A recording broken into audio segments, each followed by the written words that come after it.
Quiero hablarles hoy por unos momentos sobre superar un espíritu de orfandad. La Biblia habla de huérfanos físicos. Un huérfano es alguien que pierde a su madre y a su padre. En la Biblia nosotros vemos a los huérfanos tales como Lot, Esther, Mefiboset y otros que fueron dejados sin madre y sin padre. La Escritura nos dice que el Señor es el Padre de los que no tienen padres. Y una de las cosas que somos llamados a hacer en la pura religión, la Escritura dice, es tener cuidado y cuidar a los huérfanos. Todos deberíamos hacer un mejor trabajo para mejorar la vida de los huérfanos. Dios permite que la orfandad exista para que nosotros podamos mostrar su corazón para personas que no tienen padres físicos. Pero también existen los huérfanos espirituales. Jesús dice que sus discípulos, hacia el final de su ministerio, Él dice, yo no los voy a dejar como huérfanos. Pero Él no estaba ahí como su padre biológico. Él estaba hablando de su corazón espiritual, de un clima, de una actitud. Está hablando de algo distinto a ser un huérfano físicamente. Él está diciendo, no los dejaré como huérfanos, y a eso se refería cuando la gente se siente rechazada o vive en soledad, inclusive cuando tienen padres presentes físicamente, pero están vacíos y viven en soledad espiritual y emocional. Entonces, mucha gente vive en este estado muy triste. Yo voy a tomar mi lectura del Evangelio de Lucas, capítulo 15. No voy a leer toda la historia, pero solo algunos versículos. En el versículo 25 de Lucas 15, dice, su hijo mayor estaba en el campo. Cuando vino, se acercó a la casa y oyó la música y las danzas. Después de llamar a uno de los criados, le preguntó qué era aquello. Y éste le dijo, tu hermano ha venido y tu padre ha mandado matar el ternero engordado por haberlo recibido sano y salvo. Entonces, él se enojó y no quería entrar.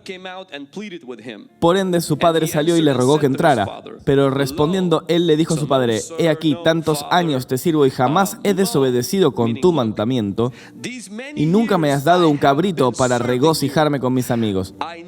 Pero cuando vino este hijo que ha consumido tus bienes con prostitutas, has matado para él ternero engordado. Entonces, su padre le dijo, hijo, tú siempre estás conmigo y todas mis cosas son tuyas. Pero era necesario alegrarnos y regocijarnos porque tu hermano, estaba muerto y ha vuelto a vivir. Estaba perdido y ha sido hallado. 6 señales de un espíritu huérfano o un corazón huérfano. Si están tomando notas, por favor, escriban esto. Número 1. Un corazón orfanado puede vivir en la gente religiosa. Por gente religiosa no quiero decir la gente que está en la iglesia aquí en la otra cuadra que no aplaude, que no cree que hay que usar maquillaje y usa pelucas. Pero una iglesia religiosa no es porque tiene un estilo distinto de servicio. La religión es lo que queda cuando la relación con Dios ya no existe. La religión puede pasar en los carismáticos, también puede pasar en los católicos, puede pasar en los bautistas, en los armenios, en los calvinistas, puede pasarle a cualquiera que pierde la revelación de Dios. La cristiandad no es una religión, la cristiandad es la revelación. La cristiandad es la revelación. Jesús dijo a sus discípulos, ¿quién dicen los hombres que yo soy? Y las personas dicen muchas cosas distintas. Y luego Pedro finalmente dice, tú eres el Hijo de Dios. Y Jesús le responde, bueno, Pedro, gran trabajo, fuiste a la universidad correcta. Él le dijo, carne y sangre no te dijeron esto, Pedro. Fue mi Padre en el cielo quien reveló eso. Eso nos dice que el núcleo de la cristiandad no existe si no tienes una revelación. ¿Qué revelación? La revelación de quién Jesús es. Tú no puedes conocer a Jesús sin una revelación. Y tú puedes aparentar ser un cristiano. Al unirte a una iglesia, puedes aparentar a ser un cristiano al haber nacido en una casa cristiana, pero el problema con la religión es que la religión no tiene una revelación. La religión genera huérfanos, mientras que la revelación crea hijos e hijas. La revelación te hace hijo. La revelación te da una identidad. Mientras que la religión te puede quitar tu identidad y darte un espíritu huérfano. La religión es lo que tú y yo tendríamos si no tuviésemos revelación. Revelación de quién es Dios. El hijo pródigo. La Biblia dice, Él vino de los campos. Vean, ambos hijos estaban perdidos. Uno estaba perdido con las rameras, el otro estaba perdido en el campo. Uno de los hijos estaba perdido en rebelión, el otro estaba perdido en la religión. Uno de ellos volvió en arrepentimiento, el otro, la historia termina con él sin que nosotros sepamos si él entró o no a la casa. Él estaba en los campos, pero no en la casa. Él trabajó para su padre, pero él no conocía a su padre. La religión es el intento del hombre para ganarse el regalo de Dios de la salvación. Es el intento del hombre para ganar el don del amor y la aceptación incondicional. Eso es todo lo que la religión es. Podría pasar en budismo, podría pasar inclusive en cristiandad. Mientras que mis esfuerzos se traten de alcanzar a Dios, en vez del gran don de Dios en alcanzarme a mí. En ese caso es religión. Solo Jesús y el Espíritu Santo que revelan a Jesús nos quita la religión y nos da algo real que es mucho más hermoso, que se llama revelación. Y la revelación, no estoy hablando de que tú aprendas las 7 niveles del infierno o los 7 niveles del reino espiritual y que tú sepas de dónde vienen los demonios o los ángeles caídos. No te hablo de tener una mística experiencia. La revelación es cuando Jesús se vuelve real. Cuando Jesús se convierte en algo real. Aquello que tú conocías, que tú habías escuchado, se vuelve real. El Hijo de Dios. No simplemente el iluminado, no simplemente un gran maestro de Galilea, no simplemente quien partió la historia en dos, pero quien era Dios, pero se convirtió en hombre para que el hombre pueda estar con Dios. El espíritu de orfandad crece en la ausencia de revelación. La cristiandad es una revelación, no es una religión. Número 2. Un espíritu de orfandad genera odio. La Escritura dice en Lucas 15, versículo 28, entonces él se enojó. En inglés, la palabra anger, de ira, está a una sola letra de distancia de danger, peligro. La gente religiosa es gente enojada, con ira. Si tú quieres trabajar con la ira en tu vida, debes tener una revelación de quién Jesús es. Ahora, es correcto que la ira puede ser santa, y Dios puede tener ira y es justificable, pero la ira también puede ser una respuesta a la injusticia, naturalmente. Pero también la ira puede ser una puerta abierta a los demonios. La Escritura nos dice, enójense, pero no pequen. No se ponga el sol sobre su enojo, ni den lugar al diablo. Porque la ira es una puerta abierta a los demonios. Y este hijo, aunque trabaja muy extremadamente para su padre, él todavía lucha con la ira. Su ira aumentó cuando vio que su otro hermano estaba siendo recibido en una fiesta, en una celebración. Los huérfanos son gente enojada. Número 3. Un espíritu de orfandad es aquel que empuja a una persona a la aislación. En Lucas capítulo 15, versículo 28 dice lo siguiente, que él no entraría, nadie rechazaría que él entrase, pero fue su propio orgullo el que no lo dejó entrar a la casa.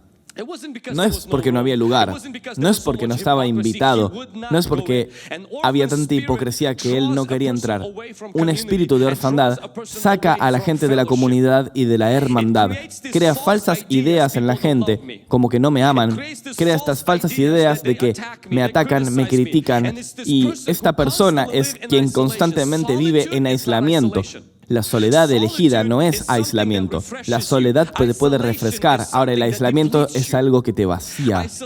El aislamiento es algo que cuando tú no vas a ir a tu grupo de vida porque tienes miedo de la comunidad, porque has sido lastimado antes, o porque tienes todo el tiempo sospechas de la gente. Yo recuerdo cuando Mariana dio un mensaje hace unos años diciendo que hay 2 grandes problemas. Uno es el aislamiento y otro es la gente tóxica. El aislamiento dice que la gente es el problema y la gente tóxica dice que tú eres el problema. Y los dos son muy peligrosos. El aislamiento es muy peligroso. Dios nunca nos creó para el aislamiento. En la Escritura nos dice, por ejemplo, si miras a Tomás, una de las razones por las que Tomás duda de la resurrección de Jesús es cuando los discípulos se estaban juntando, Tomás no estaba con ellos. Las dudas aumentan y se amplifican en la presencia de la aislación. De hecho, diferentes reportes de salud dicen que el aislamiento nos trae muchos problemas. En Proverbios 18, versículo 1 dice, el que se aparta busca su propio deseo y estalla en disputa contra toda iniciativa. Los cristianos se supone que deben vivir en comunidad. Los cristianos dicen, cuando hay 2 o 3 se han unido. Jesús no dice, cuando uno me llama. No hay un Superman, no hay un Capitán América o un llanero solitario con Jesús. Siempre tienen que ser 2 o 3. Dios siempre apuesta por el equipo. Jesús siempre enviaba a sus discípulos a predicar de a parejas. Y hemos sido llamados a vivir en comunidad. Número 4. Un espíritu de orfandad trae un sentido de derecho injusto, de demanda y de control.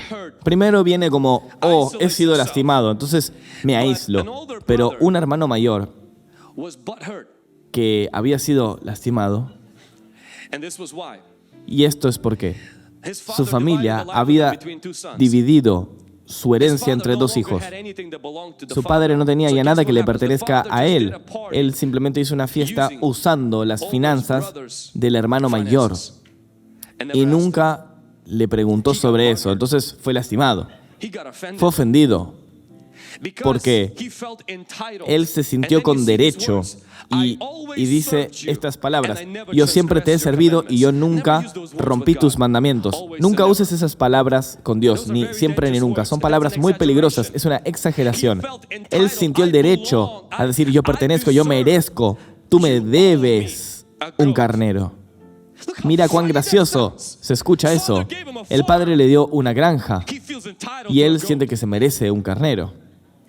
Completamente perdió su perspectiva. Y eso es exactamente lo que la gente llena de derecho le pasa. Ellos nunca ven correctamente. Paradójicamente, nunca ven derechamente. Tú no tienes ningún derecho especial. Lo único que tienes derecho es a ir al infierno, de hecho. Por eso cuando ayer estaba en el aeropuerto y alguien me pregunta cómo estoy, y yo le digo, mejor de lo que me merezco. Y la persona se ríe y me dice, nunca escuché a alguien decir esto. Bueno, porque no has escuchado a David Ramsey. Recuerdo tratar de corregirlo y me dice, tú te mereces la felicidad. Y yo le digo, en mi religión no. En la cristiandad, y esto suena ofendido para alguien orgulloso y alguien con una búsqueda personal y un descubrimiento personal y de la cultura New Age. Amigos, tú no te mereces necesariamente lo bueno. ¿Por qué cosas malas le pasan a la buena gente? Pasó una vez y él se dio como voluntario. Elimina esta sensación de derecho. Él sentía este derecho a un carnero. Él sentía ofendido. Y no es justo que alguien reciba esto y yo no. No es justo que no estoy siendo tratado propiamente. Hay discriminación. Vivimos en una cultura hoy que lucha por nuestros derechos, pero por favor comprende que esto es bueno para la cultura, pero con Cristo es distinto. Cristo no demanda honor, Él da honor. Él no demanda ser respetado. Él servía a la gente. Tú puedes decir, Vlad, bueno, tú estás enseñando una cristiandad de alfombra, de puerta, de entrada, y no, yo estoy enseñando una cristiandad de cruz, de crucifixión. Agarra la cruz y sígueme. No estamos siguiendo una cristiandad americana, estamos siguiendo una cristiandad de Jesús. Y por eso nos tenemos que eliminar del derecho y de luchar por lo justo, porque luego de eso viene el control. Tú comienzas a controlar a la persona, y esa es la razón por qué él no entró a la casa, porque él debería ser también el anfitrión de esa fiesta. Y uno de los insultos más grandes que podrías hacer en esa cultura es como coanfitrión no ir a tu fiesta. Es como si te estás casando con alguien y tu marido no viene. ¿Qué manera gran manera de dar un insulto o te rehusas. Él quería mandar un mensaje y esto es exactamente lo que estaba haciendo. Él quería controlar y manipular, demandaba. Y eso es un espíritu huérfano. Primero, estoy enojado, estoy aislado, y luego empieza a controlar, empieza a demandar, empieza a sentir con derecho a hacer todo esto. Un espíritu huérfano se concentra en lo que yo siempre hice en vez de en quien yo soy. ¿Has notado que él nunca dice nada sobre ser un hijo? Él habla sobre haber esclavizado su propia vida y cuando su hijo vuelve, le dice, te recuerdo que tú eres mi hijo, no eres un trabajador para mí. Un espíritu huérfano siempre ve lo que los otros tienen y nunca ve lo que ellos han recibido. Un espíritu huérfano siempre se enfoca en lo que ellos no obtuvieron en vez de en lo que tienen. El padre le dio todo al hermano mayor. Número 5. Un espíritu huérfano es celoso cuando otros son promocionados. Muchos de nosotros no sabemos que tenemos un corazón huérfano hasta que alguien quien se merece menos obtiene más que nosotros. Y luego eso aparece y es feo. Y los pensamientos comienzan no es como, oh Señor, ¿por qué? Pero tú empiezas a sentir resentimiento sobre esa otra persona y no puedes regocijarte cuando otra persona se está regocijando. Dios prohíba que agreguen 10,000 a la cuenta de David y solo 1 a la cuenta de Saúl. Saúl estaba bien, tenía un reino, un trono, tenía todo, pero luego la letra de una sola canción lo vuelve loco. ¿Por qué? Porque alguien obtuvo algo a lo que él creía que se merecía, a lo que él pensaba que se merecía. La bendición de alguien siempre va a ser tu prueba. Cada bendición es una prueba y cada prueba es una bendición. Porque cuando tú pasas la prueba, Dios te da y te deja listo para llevarte a otro nivel. Es como pasa en la escuela. Cada vez que pasas el examen, Dios te lleva a otro grado. Dios te lleva a otro grado cuando pasas la prueba, pero tienes que saber que la prueba no siempre es la bendición, sino cuando la prueba puede ser que Dios bendice a otra persona a lo que tú pensabas que te merecías. Tú puedes pensar, yo era una virgen, yo había pagado mis honores y de repente llega esta persona y es salvada y ella ya tenía un novio. Yo creía por los niños y no puedo tenerlos y estas personas ni siquiera saben qué hacer con tus hijos y no paran de tener hijos. Yo fui a la universidad a estudiar finanzas, pero no puedo tener prosperidad financiera y otra persona parece como que la suerte los sigue. Yo pago mi diezmo, yo inclusive le he dado a los fondos del edificio y parece que yo no estoy recibiendo ninguna revelación. Yo me siento con derecho, especialmente cuando alguien alrededor de nosotros parece como que obtiene lo que debería haber sido nuestro. Es como que no tenemos la profecía o la visión que nos merecíamos y nos encontramos celosos de estas otras personas. No podemos manejar con estos celos. El primer asesinato que pasa en el mundo tuvo que ver con los celos. Dios le dio a alguien algo que el otro pensaba que se le merecía para él y por eso lo mató. ¿Por qué? Porque esa es nuestra naturaleza humana, amigos. Dios no es un socialista. Mi Dios no es un socialista. El socialismo es demónico. La idea de que tú pones a todo el mundo en el mismo nivel simplemente no funciona, nunca funcionó. Dios nos recompensa de distintas maneras, nos ama igualmente, pero confía en nosotros de manera distinta. Lo siento, Bernie Sanders, pero eso no va a funcionar para nosotros. Dios nos va a dar una recompensa distinta y trabajará con nosotros distintamente y tenemos que estar bien con eso. Aunque Dios parezca que bendiga a otra persona y yo piense que yo me lo merecía, debes empujar ese orgullo afuera, debes echar esa idea de deseo, arrepentirte, venir al Señor y trabajar con eso en tu corazón. Es como cortarte las uñas. Cortarte las uñas no es cortarte un dedo.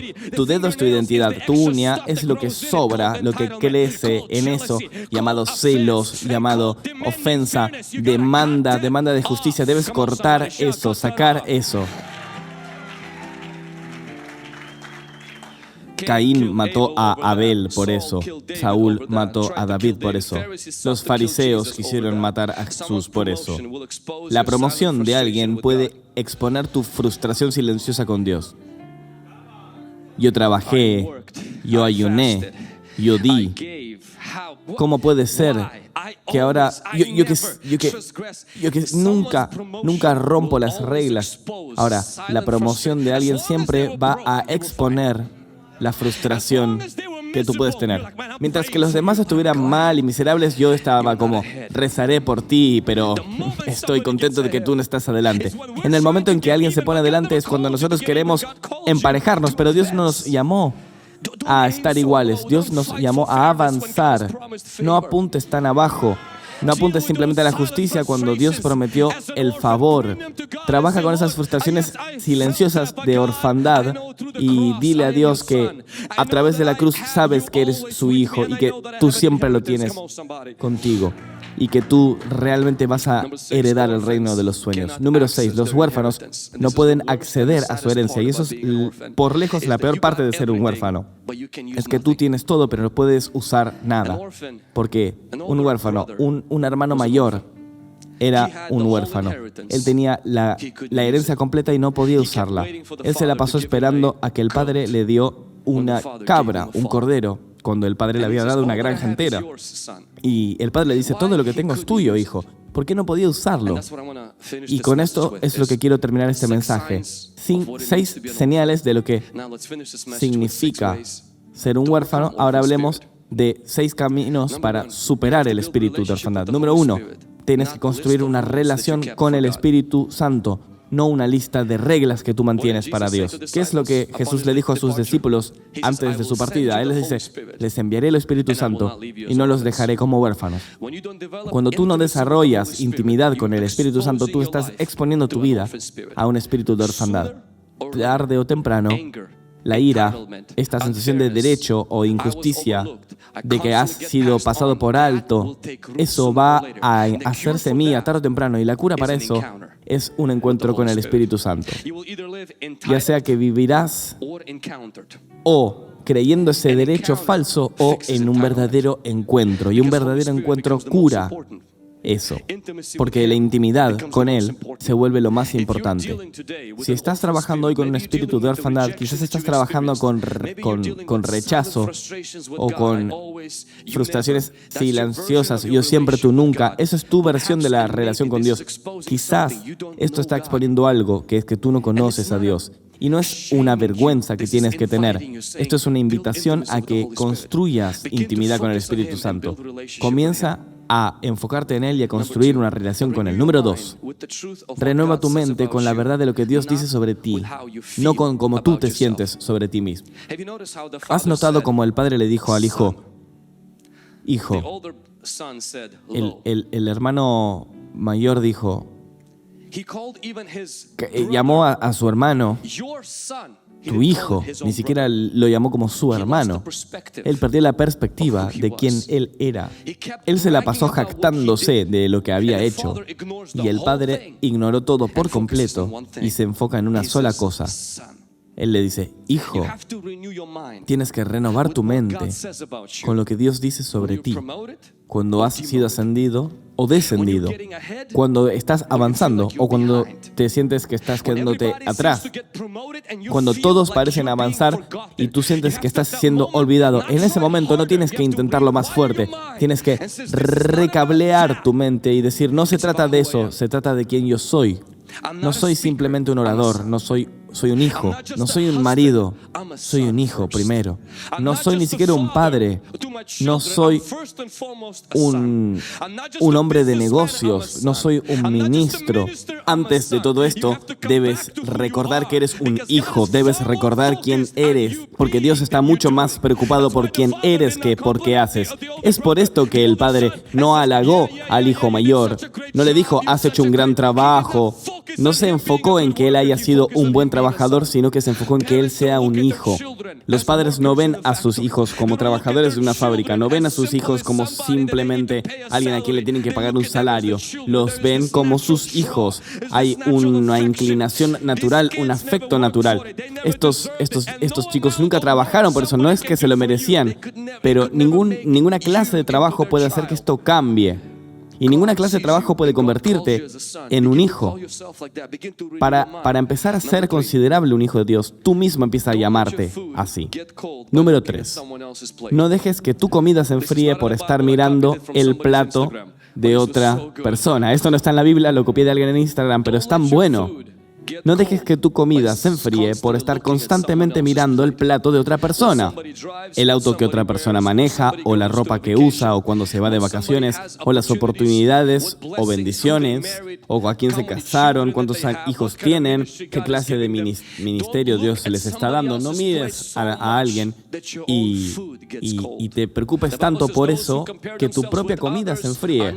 La Biblia dice, aquellos que se comparan con otros no son sabios. La única persona con quien debes compararte es contigo mismo ayer. Es muy tonto compararte con otra persona. Tengo un auto y tengo una moto y un scooter, 3 vehículos distintos, y tengo una bicicleta, 4 distintos modos de transporte, y sería triste para comparar a mi auto con mi bicicleta, porque no importa cuánto lo intente, mi bicicleta nunca va a poder convertirse en un auto. Está diseñado distinto. Tiene que ser una bicicleta, tiene que disfrutar serlo y tiene que tratar de seguir siendo la mejor bicicleta que pueda ser. Sé tú mismo. La Biblia lo dice. Corremos nuestra carrera mirando a Jesús, no a la siguiente persona que está adelante o atrás nuestro, sino mirando a Jesús. Corre tu carrera viendo a Jesús. Está cómodo en tu propia piel. Mira tu propio plato, come tu propia comida. Si el pasto de tu vecino se ve más verde, bueno, no importa. Ocúpate de alimentar tu propio pasto. Dios y la Biblia quieren que vivamos nuestra vida reconociendo lo que sí tenemos. Tenemos que reconocer lo que el Dios nos ha dado. Tenemos que estar agradecidos porque si no voy a estar celoso. Y yo prefiero elegir estar agradecido. ¿Puede alguien, por favor, decir amén? Número 4. No puedes sobrepasar el espíritu de orfandad si no dejas ir a un corazón ofendido. No puedes hacerlo sin dejar ir a ese corazón ofendido. Tienes que arrepentirte de las asunciones, de las presunciones ocultas, de las frustraciones que te ocurren cuando sientes que alguien obtiene lo que tú pensabas que te merecías. Deja de pelear por la justicia, porque Dios no te creó por la justicia, Dios te creó para el favor, para la gracia. Va a ser mucho más importante para ti el favor que la justicia, porque un día obtendrás justicia y no tendrás el favor y ahora querrás el favor. Entonces, ¿qué tienes que elegir? Casi cualquier persona que experimenta el favor de Dios tiene que atravesar una temporada de injusticia, pero tienen que no ofenderse, no dejar que esa frustración haga raíz en su sangre.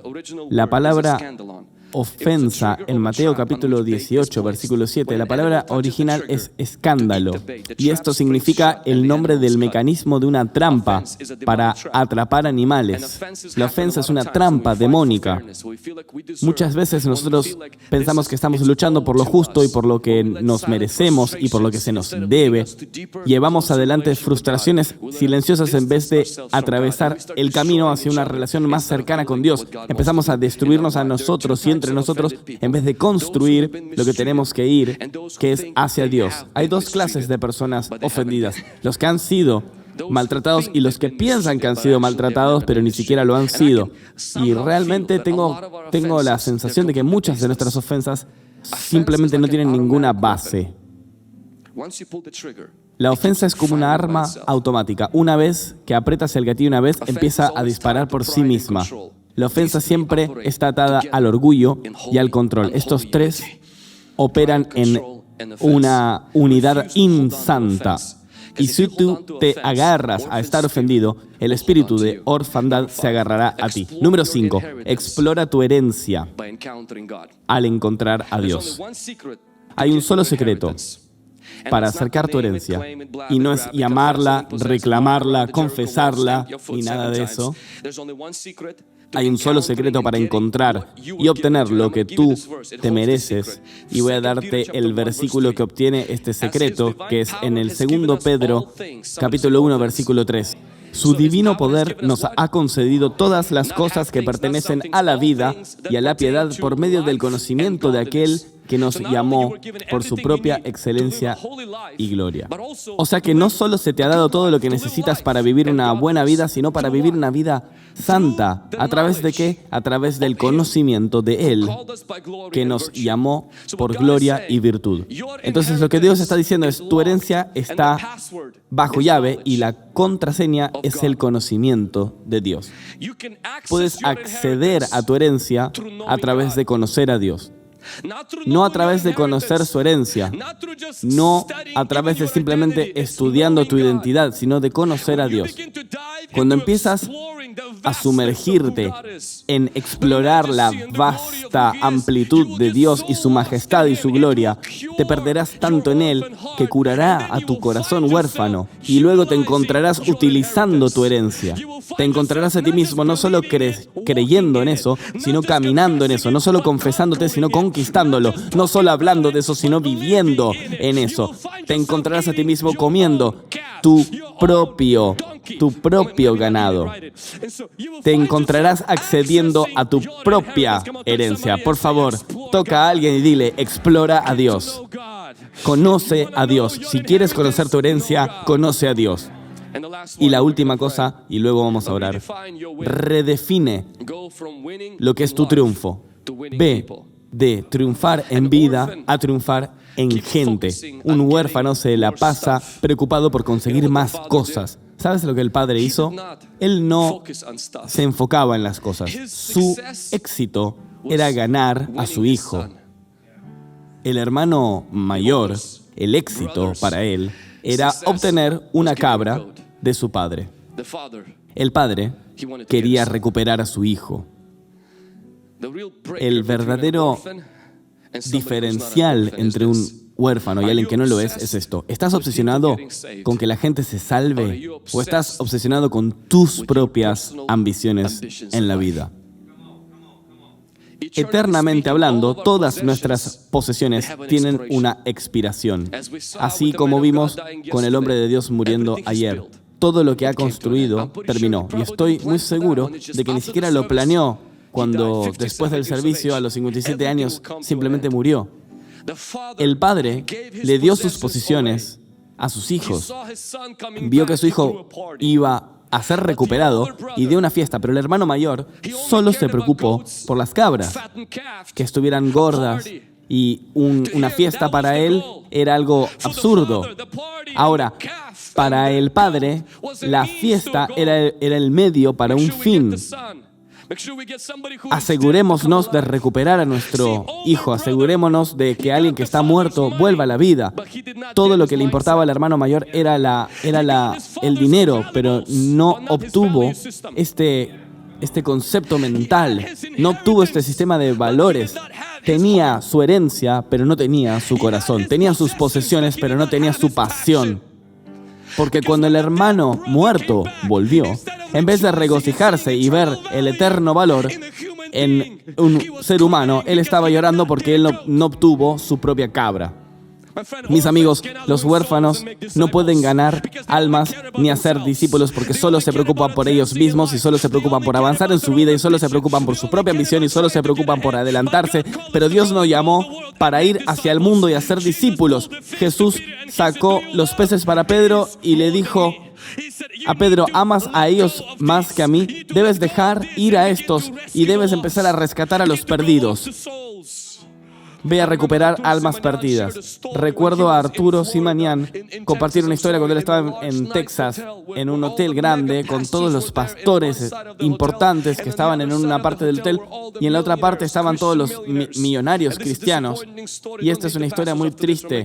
No odien a los pastores después de esto, pero dice que fue a los pastores y lo único que escuchó que hablaban es cómo hacer para que la iglesia gane dinero, cómo contratar más personal, cómo manejar la iglesia, cómo manejar el estrés o cómo tomar tiempo sabático. Y hablaron de todas estas cosas carnales que él sentía. Y dice, fui luego a los hombres de negocio donde estaban todos los millonarios, y todo lo que hablaban los millonarios es de cómo salvar a los perdidos. Y me explotó la cabeza porque él decía, los millonarios están realmente pensando en cómo ayudar a que la gente se salve. Mis amigos, Dios quiere que seamos como el Padre que se preocupó por la salvación. Es por esto que en 3 semanas de ahora, Bill Wise va a estar aquí y quiero que empiecen a pensar a quién pueden invitar. Vive no solo por ti, vive no solo por tu propia agenda. Esa es la verdadera marca de un hijo, a diferencia de un huérfano. Si tú eres un huérfano, todo lo que harás es esperar y posponer tu ministerio a la gente. Y lo más importante que hay en este mundo no es el oro, no es el Bitcoin, es otro ser humano. Ni siquiera es el próximo edificio de la iglesia, no un instrumento musical, no es un sermón, es una persona. Es una persona por la cual Jesús murió. Es la persona por la cual el Espíritu de Dios vino a la vida. Y es por esta persona que la iglesia existe. Los perdidos son salvados y los demonizados son liberados, los enfermos son curados y la gente es convertida en discípulos de Jesucristo. Miles, localmente millones globalmente, trayendo salvación a esta generación. Vamos, iglesia, si tú tienes esta visión, ponte de pie ahora mismo. Si tú crees en esto, pon tus manos y comienza a decir, Dios, márcame con la visión. Dios, márcame con la pasión por los perdidos. Dios, no quiero tener solo tu promesa, quiero tener tus prioridades. Quiero tener tus pasiones, Dios. Quiero tener tu sello. Quiero preocuparme por lo que realmente es importante, no por las cabras, no por fiestas, no por música. Quiero preocuparme por los perdidos. Quiero preocuparme por los perdidos. Quiero vivir por ese propósito. Quiero vivir por lo que tú has muerto, Jesús. Quiero arder en pasión. No quiero venir a la iglesia solo. No quiero simplemente tener una casa para mí. Quiero usar esa casa para un pequeño grupo. No quiero tener un auto para mí. Quiero usar ese auto para traer a otro también a la iglesia. Quiero usar mi vida para que la gente encuentre a Jesús. Porque yo no soy un huérfano, soy un hijo. Y yo no recorto mi vida, yo doy mi vida por tu causa, Dios. Miles localmente y millones globalmente. Quiero ver una generación sacudida por el poder de Dios. Quiero ver gente joven decir, Dios. Quiero ver gente joven tener su resurrección. Vamos a orar ahora y vamos a empezar a pedir a Dios, márcame para encontrar a los perdidos. Dame una visión para los que no te han encontrado. Dame una carga de los perdidos. Dame una carga para discipular a las naciones en tu magnífico nombre. Para todos los que están viendo, por favor, lleven esto adelante. Pídenle a Dios una gran compasión. Pídanle a Dios una fresca misión para no vivir solo por tu ambición, sino para vivir con tu pasión. Tu pasión no solo por las posesiones y la promesa de Dios, ni la prosperidad de Dios, sino por la pasión de Dios, que es la ley.